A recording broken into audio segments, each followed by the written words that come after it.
Straw bale gardening is just another medium to grow in, and it's a very interesting one in that whether you have ground to grow in or not, whether you do not want to till up the ground or you have poor soil or toxic soil, straw bales is a great alternative to grow in. Now there's certain techniques on how to prep the straw bale. You can use hay as well. We have talked with and interviewed the man who wrote this book, Straw Bale Gardening. Joel Karsten is the author. We'll have that interview of that program and the video that we met with him in Madison, both in the show notes below. Now there's many different and really no limit to what you can grow in a straw bale. We're going to focus on zucchini in ours, and there's different techniques and preparations for all levels and all different types of vegetables to grow in.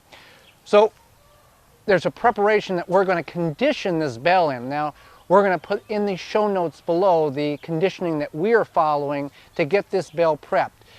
Conditioning is a way of getting the internal portions of this bale to break down to allow the vegetable that we're planting, which will be zucchini, to grow and feed off the breakdown material or the composting material internally in the bale. And this is all done through a method that we're using in blood meal. It's a high nitrogen supplement mineral that we're going to apply into this bale, and it's a 2-week process in order for this bale to get conditioned for it to sustain life through growing in it.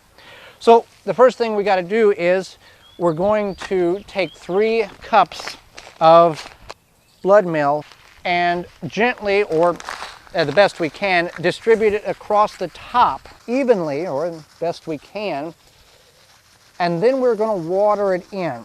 Now this is a nitrogen material, and it will work itself down into the bale as we water, get it distributed.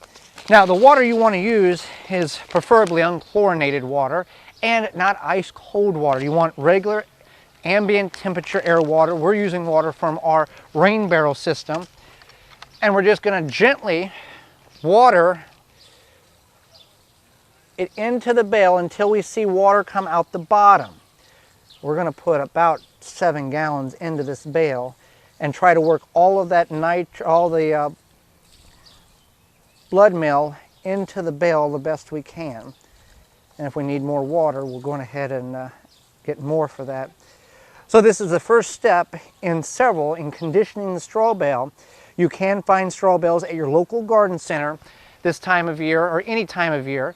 You can also find them through websites like Craigslist.org. Simply ask on social media, or you may know a farmer that's willing to give you a good deal. You can do 1 bale like we are doing, or you can do dozens, if not hundreds of bales, based on the resources and the images found online of the elaborate gardens. So we conditioned our straw bale several weeks ago. We follow the recommended rates for application for the fertilizer to apply, and we got this all from Joel Karsten's book, the Straw Bale Garden book. Now, when prepping the bale, conditioning the bale, you don't want to plant if you stick your hand in there and it feels hot or warm. That means the breakdown is still occurring inside. At this point, the bale is cold and we can plant in it. It is also a wonderful sign to see mushrooms begin to form on the top of the bale. That means you have done your prepping or your conditioning correctly. I'm going to knock these off because that's what we need to do before we plant. Oh, there's all kinds of mushrooms here. The more I dig, the more there's a whole colony of mushrooms there. Okay, so what we're going to plant here is by seed. We're going to plant 2 pickling cucumbers, which will grow up this trellis. In addition, we're going to cram this thing a little tighter than what the book says. We're going to put 2 summer squashes, 2 Black Beauty zucchini plants on the front here. When planting in a bale from seed, you want to add a little soil to your holes. So we're just going to go back here, make a little hole, an indentation, add soil, work it down there. Over here we'll do the same thing. Add a little soil. And all the soil is a medium for the seed to hold or grasp onto until it begins to put roots on. Then it'll start feeding off the conditioned inner portions of the bale here. So with these growing up, I think it's going to be best just to go with one zucchini plant, because if you've grown zucchini, you know how large they can get. So I'm just going to split the difference here and put one in the front of the bale here. Now, we've also seen people that grow things out the side of the bale too, but we're just going to work on growing out the top. And planting in the straw bale is the same as if you were planting in the ground when it comes to seeds. We're just going to plant, instead of one per hole, I'm going to put two to make sure we get one to germinate. And we'll put them down about 1/2 to 3/4 of an inch and cover them up. Really straightforward, self-explaining here. You do want this to be in a relatively sunny location, which this does get most of the day's sun. Put two there. Those go 1/2 inch deep. Put two here. These go 1/2 inch deep.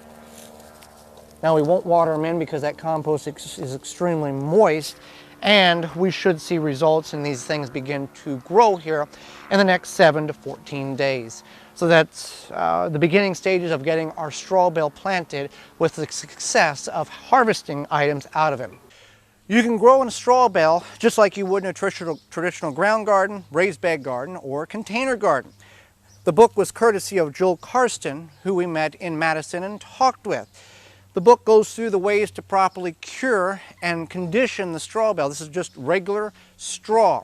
There is such thing as organic straw, but this is just traditional remains of wheat stubble. The plant, this is the byproduct of what is left after the combine goes through.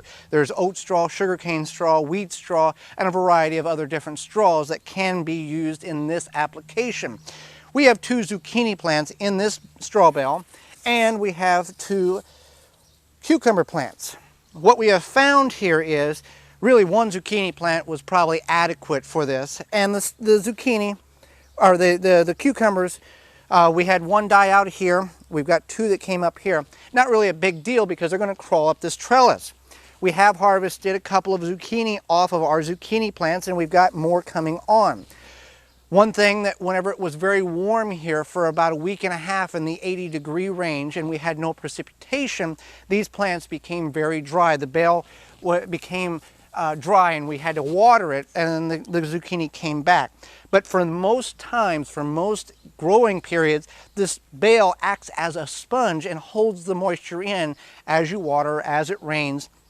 And it's elevated off the ground, so if you have mobility issues, this would be the ideal application. People do these with dozens and sometimes hundreds of square bales in a row, or in a fashion of like raised beds would be set up. Now, straw bales, if you're looking at this being something that you want to do next year, straw bales based on your region can cost anywhere from $2 to $8, and you will need some kind of a truck to get them to your garden. Now, you can maybe get a couple in your trunk depending on how ambitious you are and the type of vehicle you are going to put them in and how you feel about that. But one of the problems we did face with this is we had remnants of the squash vine borer moth, and we saw that it was there was a hole there where the larva was laid, and there was larva in there, so I took a pocket knife and dug it out, and we'll have to check on it in the next couple of days to make sure that no more larva is in there. But once we were able to dig that out, it's not going to be a problem. Now, what else can you, we got zucchini and cucumbers in this straw bale. Well, what else can you plant in straw bales? Anything that you can put in the ground, in a container, or in a raised bed. The limitations are endless. One thing I will warn you about is if you do a root crop such as potatoes, you're going to have to virtually destroy the bale in order to extract most of the potatoes, and that may not be something you want to do is for a number of straw bales or square bales.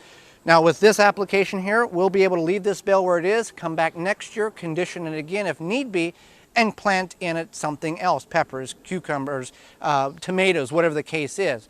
So just one thing to keep in mind, that if you don't want to do a traditional ground garden, or you don't want to dig your ground up, build a raised bed, or you are unable to based on your living conditions, straw bale gardening may be the answer, and it does work as the book has instructed if you follow the instructions of the book. For more information, please visit thewisconsinvegetablegardener.com.